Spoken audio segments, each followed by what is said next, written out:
Hello दोस्तों, मैं सुमित एक बार आपका फिर से स्वागत करता हूं अपने यूट्यूब चैनल पढ़ाई लोक में। तो आशा करता हूं आप लोग अच्छे से पढ़ाई लिखाई कर रहे होंगे। जैसा कि आप लोगों को पता है, हम लोग रेलवे द्वारा पूछा गया प्रीवियस ईयर क्वेश्चन मैथ का सेशन अभी शुरू किए हैं, जो अभी कंटिन्यू चल रहा है, डेली चल रहा है, रोज़ बेसिस पे चल रहा है। तो आप लोग अगर सिर्फ मेरा कंटेंट कर लेते हैं प्रीवियस ईयर का, तो एग्ज़ाम जो होने वाला है अगले 2-3 महीना में, तो आप लोग उसमें अच्छा नंबर से आप लोग रैंक कर पाएंगे। मैथ में आपका 25 में 23 प्लस कहीं नहीं जाएगा, उसका गारंटी मैं देता हूँ आपको। हर तरह का सवाल हम लोग लेके आ रहे हैं, कहीं से भी कोई दूसरा सवाल मतलब कि फालतू का सवाल नहीं है, सारा रेलवे द्वारा पूछा गया क्वेश्चंस है। तो हम लोग बिना कोई समय वेस्ट किए हम लोग अपने डायरेक्ट क्लास पे चलते हैं। पहला क्वेश्चन आपके सामने होगा, आपको दिख रहा होगा। बोल रहा है एक कार 2.3/4 लीटर पेट्रोल में 44 किलोमीटर की दूरी तय करता है। बहुत बढ़िया। 1 लीटर पेट्रोल में कार कितनी दूरी तय कर सकती है? मतलब कि इसको करना कैसे है? कुछ नहीं करना है, 2/3/4 है ना, इसको सीधा करके लिखिए। 4 दूना 8 3 11, 11/4। इतना लीटर पेट्रोल में कितना किलोमीटर जाता है? तो हम बोले 44 किलोमीटर जाता है। ये तो आपका क्वेश्चन में दे दिया है, बोला है 1 लीटर में कितना जाएगा। तो देखिए 1 लीटर में कितना जाएगा, इसके नीचे 1 लिखे ना, ये जिसके नीचे 1 लिखते हैं ना उसको क्या करते हैं, इसको नीचे ले जाते हैं। इतना ही आप समझिए, इसको उठा के नीचे ले चलेंगे, कुछ नहीं है। 44 पहले से है, इसको नीचे ले चलिए 11/4। ये 4 ऊपर चला जाएगा ना, ऊपर चला जाएगा, तो इसको ऊपर भेज दिए। 11 से इसको काटे 4 बार में, तो बोले 4 चौका 16 किलोमीटर 1 लीटर पेट्रोल में ये जाएगा। इस तरीक़ा से आपको इसको करना है सॉर्ट आउट। चलिए इसको उतार लीजिए आप लोग।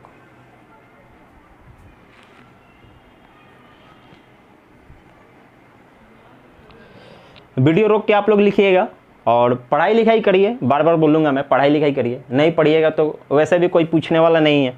और स्टूडेंट्स का अभी ऐसा हो गया है, इंडिया में ऐसे ही सब ज़मीन के भीतर हम लोग धंसे हुए हैं। ज़मीन पे भी नहीं है, हम लोग ज़मीन के भीतर धंसे हुए हैं। समझ रहे हैं तो बात?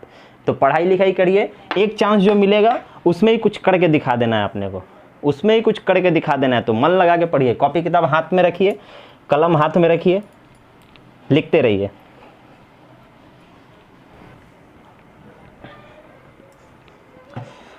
तो जैसा कि अगला सवाल आपको दिख रहा होगा, निम्नलिखित में से कौन सी संख्या 12 से विभाज्य है? 12 से विभाज्य है। तो पहले तो ये देखिए, पहले हम ऑप्शन लिखते हैं कुछ। ये है 53,460, 53,460। दूसरा है 43,460, 43,460। तीसरा है 33,460, 33,460। और चौथा है 63,460, 63,460। ये 4 ऑप्शन दिया हुआ है और बोल रहा है कि 12 से विभाज्य होना चाहिए। 12 से विभाज्य का मतलब क्या होता है आप लोग सोचिए, सोचना भी कुछ नहीं है। 4 गुना 3 12 होता है, मतलब कि 4 से भी कटे और 3 से भी कटे। अब इन दोनों का एक कॉन्सेप्ट ले लीजिए, इन दोनों का कॉन्सेप्ट ले लीजिए। इस तरीके का सवाल आपको हमेशा मिलेगा। 4 का मतलब होता है ना, कोई भी नंबर का पीछे वाला 2 अंक अगर 4 से कट जाए मतलब वो पूरा संख्या 4 से कटेगा।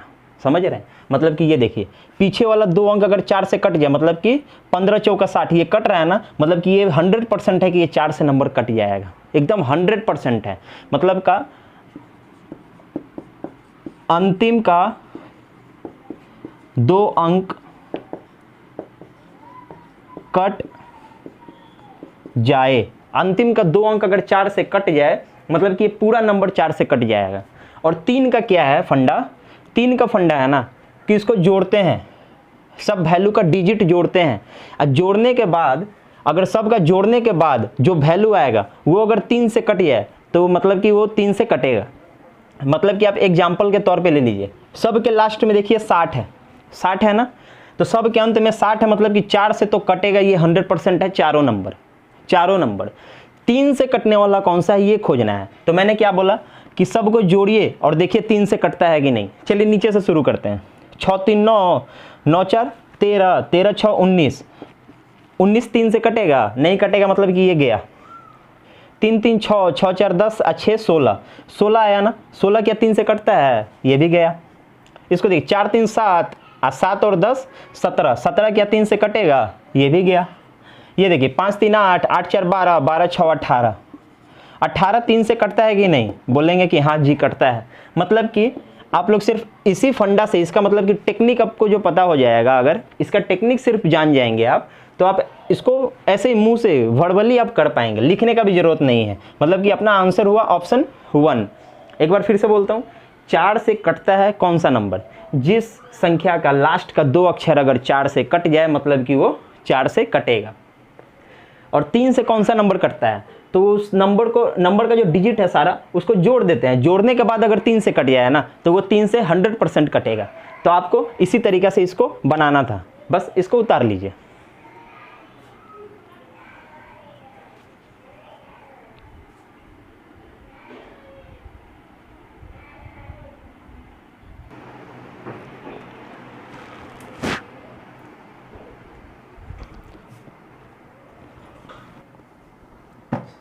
अगला सवाल है, एक टंकी में 2 नल हैं, ठीक है। पहला टंकी में पानी भरता है और दूसरा टंकी से पानी निकालता है, ठीक है। टंकी 4 घंटे में भर जाती है जब केवल पहला नल खुला होता है, और 12 घंटों में जब दोनों नल खुला होता है। मतलब कि एक नल है ए, ये क्या करता है, अगर सिर्फ इसको चलाए तो ये 4 घंटा में भर देगा, 4 घंटा में भर देगा। और एक नल है निकासी पाइप है वो, और ए के साथ अगर चालू किया जाए, मतलब दोनों को, मतलब कि ए भरेगा और बी खाली करेगा, तो इसको टाइम लगता है 12 घंटे। तो टाइम लगता है 12 घंटे। टोटल उसका कैपेसिटी निकाल लेंगे टंकी का, वही एलसीएम लेंगे। एलसीएम देख रहे हैं 12 ही है, एलसीएम 12 ही है। इसका एफिशिएंसी निकाले 3 और इसका एफिशिएंसी निकाले 1। अब देखिए ध्यान से 1 मिनट, ए का एफिशिएंसी 3 है और ए और बी दोनों मिल जाता है तो एफिशिएंसी 1 हो जाता है।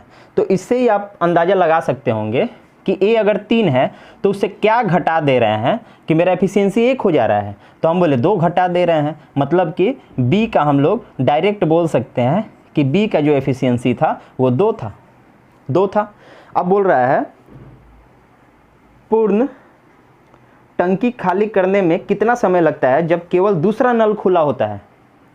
टंकी खाली करने में, तो दूसरा नल तो हमको पता है कि ये खाली करता है, तो 2 से खाली करता है, हर घंटे 2 यूनिट खाली करता है, 12 यूनिट टोटल है।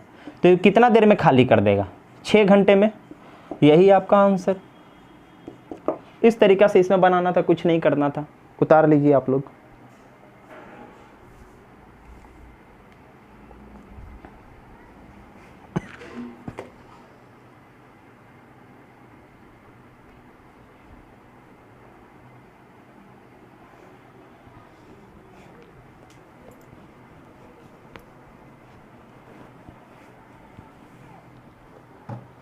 अगला सवाल है, 12 घड़ियाँ बेचकर एक दुकानदार 2 घड़ी के विक्रय मूल्य के बराबर लाभ कमा लेता है। अच्छा ठीक है, प्रतिशत में उसका लाभ कितना होगा। एक बात बताइए, 2 के बराबर लाभ कमा रहा है ना, 2 के बराबर कितना पे, तो आप बोलेंगे 12 घड़ी बेच रहा है तब, 12 बेच रहा है तब तो 2 घटा लीजिए अपना, मतलब ये तो 10 ही का दाम लगा था उसमें, मेरा कॉस्ट प्राइस तो 10 का ही लगा है उसमें। मतलब कि मैं 10 जितना में खरीदा था उतना में क्या किया, मैं 12 घड़ी जब बेच रहा था तो सेलिंग प्राइस, मतलब इसका जो विक्रय मूल्य है, 2 का जो विक्रय मूल्य है उसके बराबर लाभ कमाता है। मतलब कि 2 ऊपर और 10 के बराबर है, ये 10 के बराबर। और अपने को प्रतिशत निकालना है, 0 से 0 काट दिए, 10 दूना 20, उसको 20% का प्रॉफिट हुआ, फ़ायदा हुआ, और यही आपका आंसर हुआ। इस तरीके, इसमें कुछ था नहीं।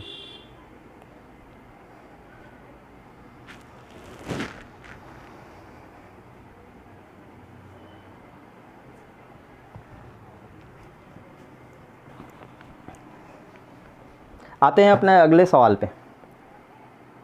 रवि ने एक बैंक खाते में 713.39 थे। रवि के बैंक खाते में 713.39 थे। अच्छा ठीक है, 713.39 उनके बैंक खाते में थे, बहुत बढ़िया। उसने अपने बैंक खाते में 450 जमा किए। अच्छा ठीक है, 450.75 जमा किए। अब उसके पास कितना हो गया, 9 5 14 का 4 हाथ में बचा 1, और ये 1 हाथ में बचा 1, और ये 4, और ये 6, और ये 11, 1164.14 अभी उसके बैंक अकाउंट में है। और 5 शर्टों का भुगतान करने के लिए राशि निकाली। अब निकालेगा, इसमें से 5 शर्ट खरीदेगा और निकालेगा। प्रत्येक की लागत 123.79 है, मतलब कि एक शर्ट का दाम है 123.79 और 5 शर्ट खरीदा है। इसको 5 से गुना करना है। 5 से गुना कैसे करेंगे? ऐसे नहीं करेंगे, इसको करेंगे 6, 1, 8, 9, 5 और 2 अंक के बाद 10 मतलब 618.95। ये बेसिक में हम लोग सिखाएंगे कि हम कैसे ये कैलकुलेशन कैसे कर पाते हैं। अब इससे क्या करेंगे? उसको घटा देंगे। इतना पैसा तो निकाल लिया, बस घटाइए और आंसर ले जाइए। अब इसमें देखिए थोड़ा सा, 14 में से 5 गया 9, 10 में से 9 गया 1, 13 में से 8 गया 5, 5 में से 1 गया 4, 11 में से 6 गया 5, 545.19, 545.19। ये आपका अभी बैंक अकाउंट में, रवि के बैंक अकाउंट में इतना रुपया अभी है। ये सवाल रेलवे सिर्फ इसलिए पूछता है कि आप कैलकुलेशन करते रहिए और आगे का 5-7 सवाल छोड़ दीजिए। आप 5-7 सवाल छोड़ दिए मतलब कि 5-7 लाख लड़का आपसे आगे चला गया अगर वो सवाल कर लेता है तो। ये सिर्फ इसीलिए दिया जाता है एग्जाम हॉल में कि आप इसके पीछे लग जाइए और लगने के बाद आप 7 सवाल छोड़ दीजिए, 5 सवाल छोड़ दीजिए, क्योंकि इसमें तो टाइम लग जाएगा आपके कैलकुलेशन में। इसमें कोई ऐसा नहीं है कि ट्रिक लगा दिए, ये कर दिए वो कर दिए। ऑप्शन में भी मतलब थोड़ा सा अगर कुछ अच्छा रहता तो हो जाता, लेकिन यहाँ 0.19 मतलब 0.19 का 2 ऑप्शन था, आपको पूरा करना ही पड़ेगा, दूसरा उपाय नहीं है। तो इस ढंग से इसको सेट किया जाता है ताकि आप लोग आगे वाला क्वेश्चन छोड़ दे इसमें फंस के, और जो बंदा इसको छोड़ के आगे चला जाता है वो 5 सवाल कर लेता है और आप एक में 5 का जगह आप समय दे देते हैं, इसलिए आपका सिलेक्शन नहीं होता है। तो स्मार्ट बनिए, आप इसको देखिए, अगर बनने लायक है तो बनाइए, टाइम है तब बनाइए, टाइम नहीं है ना तो इसको आप सेव करके जाइए, पूरा लास्ट तक जाइए, बाद में आके अगर समय मिलता है तो करिए, वरना ऐसा कैलकुलेशन वाला सवाल ना ही करे तो ठीक है। देख लीजिए, लिख लीजिए।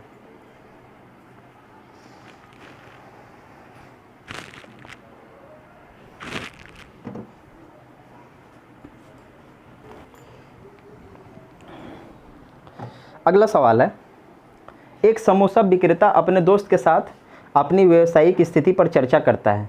वह कहता है पिछले वर्ष और इस वर्ष के बीच उसने अपनी आय 3 गुना कर ली है, मतलब पिछले बार वो जितना कमाया था इस बार वो 3 गुना कमाया है। वह प्रत्येक समोसा 20 रुपये का बेचता है। उसने पिछले वर्ष 1,20,000 का लाभ कमाया था। इस वर्ष औसतन वह प्रति माह कितने समोसे बेचता है, मतलब हर महीने कितने समोसे बेचता है। पिछला साल कितना कमाया था दिया हुआ है ना,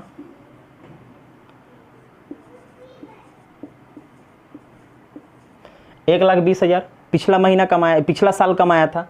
इस साल 3 गुना कमाया है, तो प्रेजेंट में ये कितना कमाया है? 3 गुना मतलब 3,60,000, 3,60,000 कमाया है। ठीक है, 3,60,000 साल में कमाया है, तो इसको अगर 12 से डिवाइड दे दे तो महीना का निकल जाएगा, क्योंकि हम लोग से क्वेश्चन में पूछा है उसका औसतन प्रति माह कितना समोसे बिकता है। तो इसको पहले डिवाइड कर लिए 12 से, तो प्रति माह का निकल गया। तो 12 से देखें 3 बार में, मतलब कि 12 3 36, मतलब कि 30,000। इसको काटे तो निकला अपना 30,000, मतलब हर महीने 30,000 रुपये का समोसा बेच रहा है। एक समोसा कितना का है? 20 रुपये का, ये भी आपका दिया हुआ है। इससे इसको काट दिए, 2 से इसको काटे 3,000 को तो 1,500, मतलब कि 1,500 समोसा वो हर महीना बेचता है, हर महीना बेचता है इस साल। उतार लीजिए।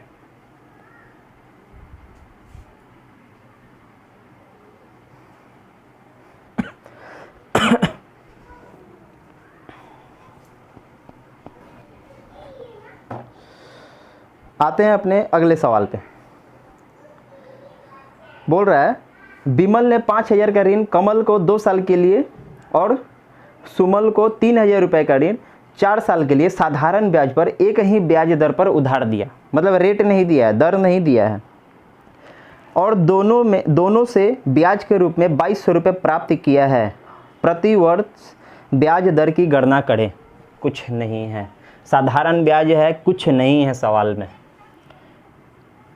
5,000 रुपया दिया ना, ठीक है, 5,000 रुपया दिया, कितने साल के लिए? 2 साल के लिए। 5,000 रुपया दिया 2 साल के लिए। कितने परसेंट पे दिया हमको नहीं पता, X% पे दिया, परसेंटेज का नीचे 100 लिख देते हैं। प्लस क्यों किया अभी बताते हैं। अब 3,000 रुपये दिया सुमल को 4 वर्ष के लिए, मतलब 3,000 रुपया 4 वर्ष के लिए उसी रेट पर, उसी X% रेट पर, और दोनों का मिला के 2,200 रुपया उसको मिला है। दोनों का मिला के इंटरेस्ट 2,200 रुपया मिला है, इसलिए इसको हम जोड़े हैं, इसलिए इसको ऐड कर दिए, क्योंकि इसका इंटरेस्ट और इसका इंटरेस्ट मिला के 2,200 रुपया हुआ है। कुछ नहीं, यहाँ कितना हुआ? 10,000 X/100 प्लस 12,000 X/100, इधर है 2,200, इधर है 2,200। एलसीएम लेंगे तो क्या होगा? कुछ नहीं, इसमें नीचे जब बेस बराबर है तो यही एलसीएम हो जाएगा और यहाँ प्लस चला जाएगा और ये 100 को एक बार लिख देंगे, डायरेक्ट कर रहे हैं, यही ना होगा। एक लाइन क्यों लिखेंगे? ये 100 इससे जाके गुना होगा, ये 100 इससे जाके गुना होगा, डायरेक्ट कर रहे हैं। देखिए हम अब कुछ नहीं उतारेंगे, अब यही जो बनेगा ये डायरेक्ट बना रहे हैं। ये 100 तो इससे जाके गुना होगा ना, तो ये 100 अब यहाँ से हटा दिए और बोले कि ऊपर चला जा। वो बोला चलो ठीक है, 100 यहाँ चला गया। अब देखिए 10,000 X और 12,000 X ये दोनों जुट जाएगा, तो 10,000 X और 12,000 X को जोड़ देंगे तो कितना होगा? 22,000 X।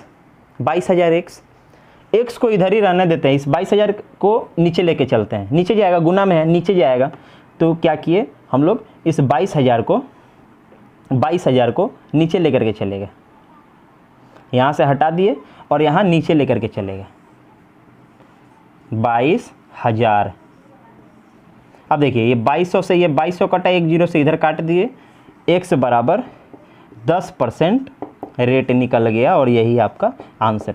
सिर्फ ये बनाने आना चाहिए, अगर आप इसको बना लेते हैं तो ये सवाल 2 मिनट में बन जाएगा। आप इसको उतार लीजिए।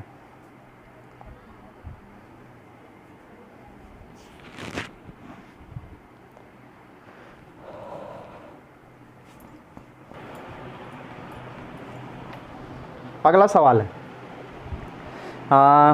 यदि अल्फ़ा और बीटा बहुपद x² - 5x + 6 के 0 हैं तो α² + β² बटे इतना इतना इतना क्या होगा? देखिए कैसे बनाते हैं इसको।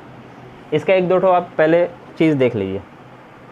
अल्फ़ा और बीटा जो है, मान लीजिए ये अल्फ़ा है, ये बीटा है, इसको अगर जोड़ेंगे अल्फ़ा और बीटा को अगर जोड़ेंगे तो ये हो जाता है -b/a, -b/a। अल्फ़ा और बीटा को अगर जोड़ेंगे तो -b/a, और अल्फ़ा और बीटा को अगर गुना कर दिए, तो ये हो जाएगा आपका c/a। अल्फ़ा और बीटा को अगर गुना कर दिए तो ये हो जाएगा c/a।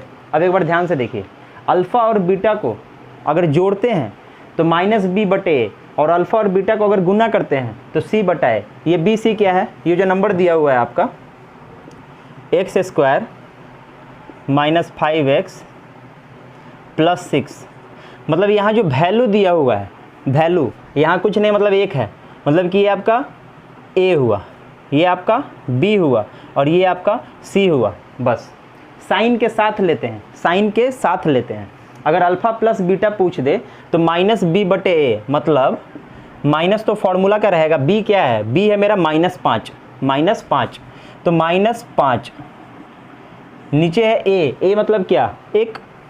एक नॉर्मल एक, a हमारा 1 है, x नहीं देखते हैं, वहाँ का जो वैल्यू है उसको देखते हैं।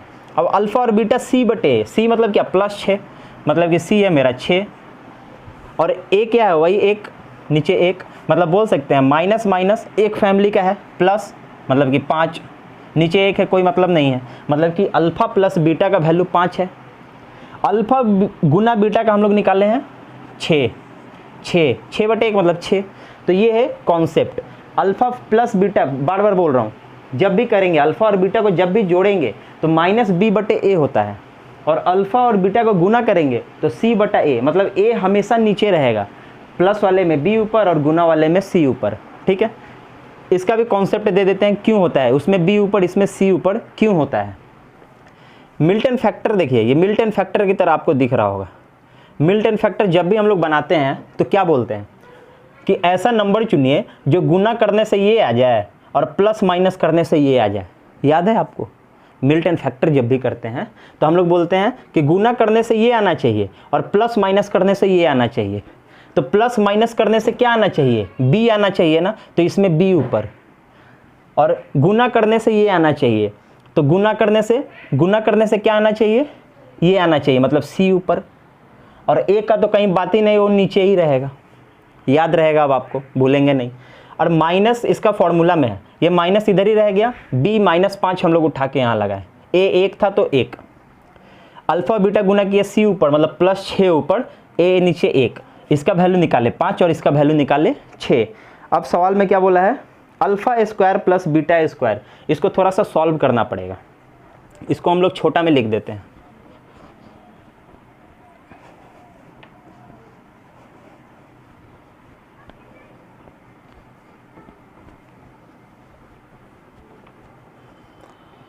इधर हम लोग साइड में लिख देते हैं अल्फ़ा प्लस बीटा 5 और अल्फ़ा गुना बीटा 6, ये हम लोग का निकाला हुआ है। अब हम लोग का क्वेश्चन बोल रहा है अल्फ़ा स्क्वायर मतलब alpha square plus beta square बटे अल्फ़ा का माइनस में स्क्वायर और प्लस बीटा का वही। ये माइनस वाला कॉन्सेप्ट थोड़ा सा देखिए पहले। 1/a स्क्वायर, इसको जब ऊपर ले जाएंगे ना तो ये माइनस में हो जाता है। ये इंडिसेस और सर्ट्स चैप्टर में आप लोग पढ़े होंगे। ये जब ऊपर चला जाता है तो माइनस हो जाता है। अगर मान लीजिए ऊपर में मेरा माइनस में है, अगर इसको प्लस में कन्वर्ट करना है तो इसको हम लोग क्या करते हैं, a/a स्क्वायर, 1/a स्क्वायर मतलब बटा के नीचे भेज देते हैं। मतलब ऊपर नीचे करने से साइन बदल जाता है, ऊपर नीचे करने से साइन बदल जाता है। तो हम लोग इसको ऊपर वाले को ऐसे ही लिख देते हैं। इसको क्या करते हैं, बटा में लिख देते हैं, 1/अल्फ़ा स्क्वायर प्लस 1/बीटा स्क्वायर।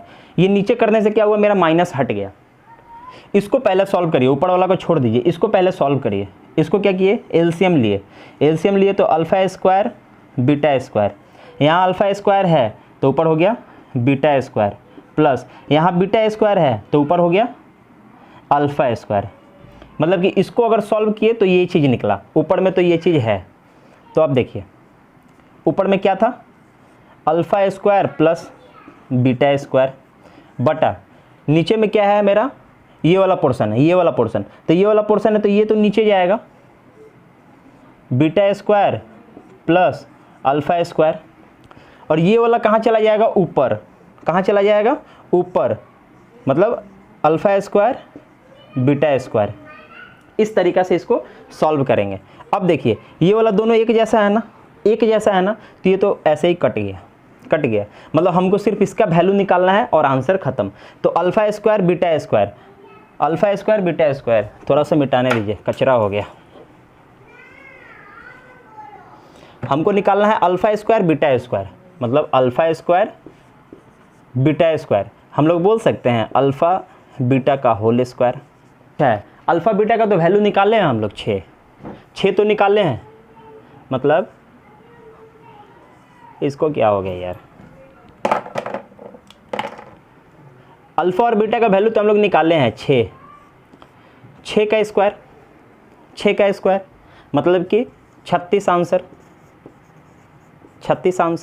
6 का स्क्वायर मतलब 36 आंसर।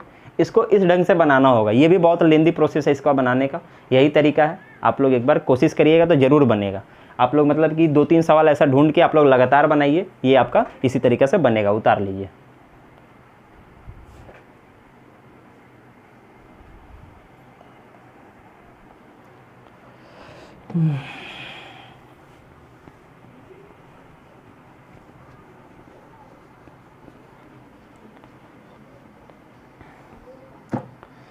एक क्वेश्चन है अगला, एक साधारण वर्ष लीप वर्ष नहीं में विषम दिनों की संख्या ज्ञात कीजिए। विषम दिनों की संख्या। विषम दिन मतलब क्या?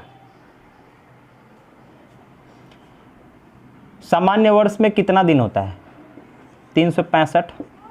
और लीप वर्ष में कितना होता है? 366। आप लोग ध्यान दीजिएगा, हर 7 दिन के बाद दिन रिपीट होने लगता है। मतलब कि हर 7 दिन के बाद दिन रिपीट होता है। संडे से शुरू किए, फिर अगले 7 दिन के बाद फिर संडे, मतलब हर 7 दिन के बाद रिपीट होता है। तो हमको करना क्या है? विषम दिन निकालना है। मतलब 7 का जोड़ा सब निकाल लेंगे अगर बाहर, जो बच गया वही विषम है। अपने को बोला है लीप ईयर नहीं, मतलब ये नहीं लेना है, अपने को लेना है ये साधारण वर्ष। तो 365 जो है, 7 से इसको भागा दे दे, 5 बार में 35, बच्चा 15, और 2 बार में 14, बच्चा 1, और यही आपका विषम दिन हो गया। यही आपका विषम दिन हो गया। अगर लीप वर्ष पूछ देता तो 366, यहाँ 66 रखते तो यहाँ 2 आंसर आता। तो लीप वर्ष में 2 दिन विषम होता है और साधारण वर्ष में 1 दिन विषम होता है। इसको आप देख लीजिए, उतार लीजिए।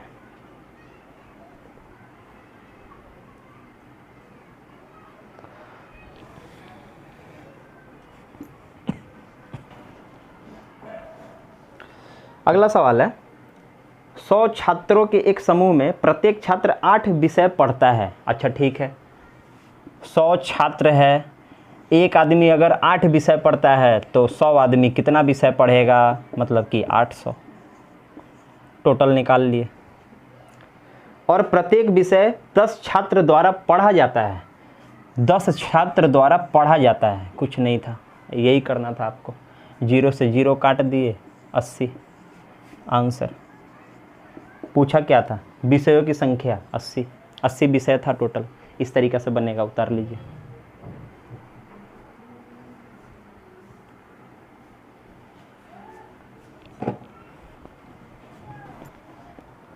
अगला सवाल क्या कहता है?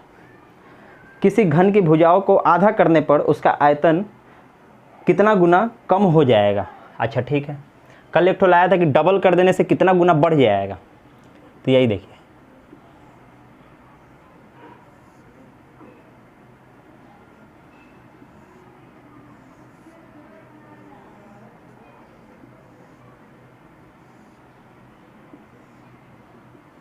घन मतलब ये, घन का सारा साइड बराबर होता है, सारा साइड बराबर होता है।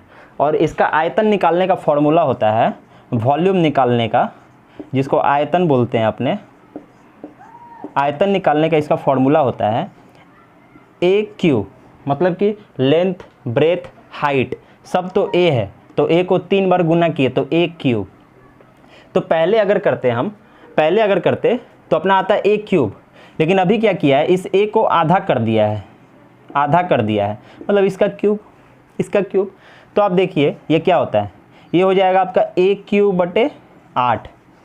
ए क्यूब बटे 8। ए क्यू तो पहले से इधर भी था, मतलब कि ए क्यू तो पहले से है अपना।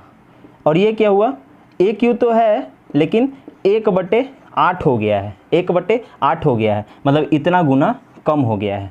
तो कितना गुना कम हो गया है, तो हम लोग बोल सकते हैं कि 1/8 गुना कम हो गया है। इस तरीक़ा से करेंगे, उतार लीजिए।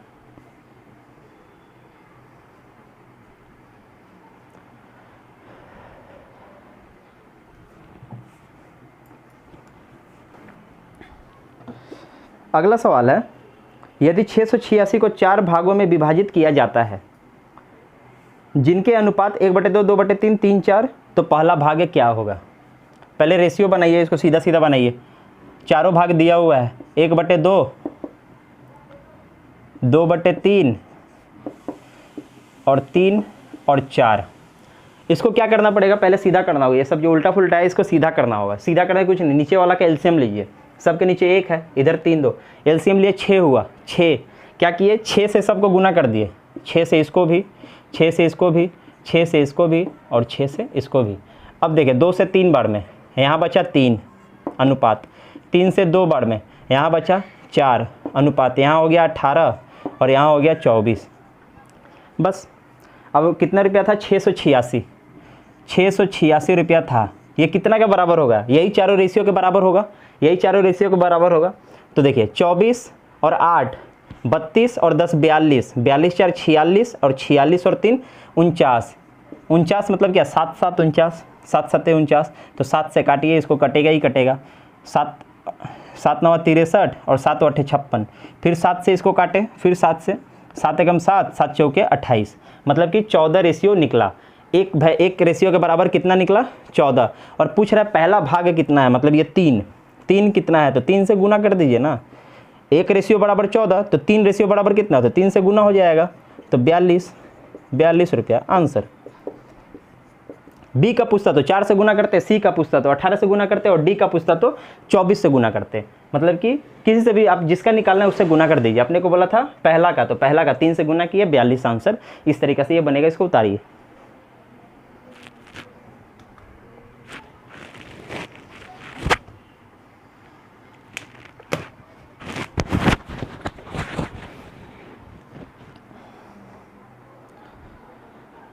आशा करते हैं आपको मेरा ये सेशन जो चल रहा है मैथ का पसंद आ रहा होगा। अगर पसंद आ रहा हो तो चैनल को सब्सक्राइब करें, अपने दोस्तों के साथ शेयर करें, वीडियो को लाइक करें, और कोई अगर आपको डाउट होता है तो कमेंट बॉक्स में कमेंट ज़रूर करें। और हम लोग और इससे बेहतर कुछ करने का कोशिश कर रहे हैं। आने वाले समय में आपको उससे भी मतलब कि मिलना आपको हम करवाएंगे अच्छे प्रश्नों के साथ। और लगे रहिए आप लोग भी हमारे साथ, हम लोग लगे हुए हैं दिन रात, आप भी लगे रहिए दिन रात। हम भी घर में, आप भी घर में। अगर हम रेडी हैं तो आप भी रेडी रहिए। हमारा बोलने का एक लाइन का एक ही मतलब है, अगर पढ़ाने वाला रेडी है तो पढ़ने वाले को भी रेडी रहना चाहिए। तो आप लोग कॉपी कलम लेके ही बैठा करिए, एक बार में ही लिखा करिए, बार बार देखना ना पड़े। और समय दीजिए, जो टॉपिक आप कर ले रहे हैं उस टॉपिक को आप क्या करिए, प्रीवियस ईयर का बुक निकालिए और उससे उस टॉपिक से रिलेटेड क्वेश्चन निकालिए और उसको बैठ के घर में बनाइए। और आशा करते हैं आपको अच्छा ही लगा होगा। हम लोग क्योंकि अपना बेस्ट ही दे रहे हैं, अब इससे बेस्ट कुछ नहीं दे सकते हैं। अब इससे बेस्ट मतलब क्या, अपना पूरा जितना हम चाह रहे हैं, बिना फार्मूला का आपको सवाल करवाना, एक भी फार्मूला ना दे के आपसे सारा सवाल करवा देना। अब इससे बेस्ट हम क्या चाहेंगे। तो अब इससे बेस्ट तो अब कोशिश रहेगा ही हमेशा कि हमेशा कुछ ना कुछ अच्छा हो। और पीछे वाले से अभी बहुत अच्छा किए हैं हम लोग, आगे भी अच्छा करते रहेंगे। आप लोग अपना सपोर्ट बनाए रखें। तब तक के लिए जय हिंद, जय भारत।